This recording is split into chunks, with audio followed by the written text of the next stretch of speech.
Governor ma Kisii Simba Arati owacho ni chenro mar nono jotije e kaunti no ero oyudo ni nitiere jotije maromo 861 manyawawa. Jotije gi nitiere e migepe mopogore opogore e kaunti no. Arati kamano bende owacho ni chenro niendi pod biro dhi nyime ka onyiso jotije man gi otese mabandia mondo oikre ne lokruok. Omedo no dhi timo lokruoge mopogore opogore ahinya e migepe mag omenda kod mago mag ndiko jotije. Ka bende owacho ni Mibadhi osedonjo matut e kaunti no gino modwa tieko korwako migawo ma kedo kod Mibadhi EACC e timo nonro.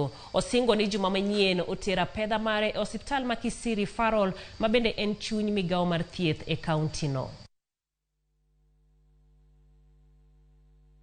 That we have 861 ghost workers, and indeed my senator kept talking about it. I wanted to see if it's true what we have been saying around. The law is clear on the ghost workers. People are not working. You can't earn money for not working. You will earn for the sweat. Governor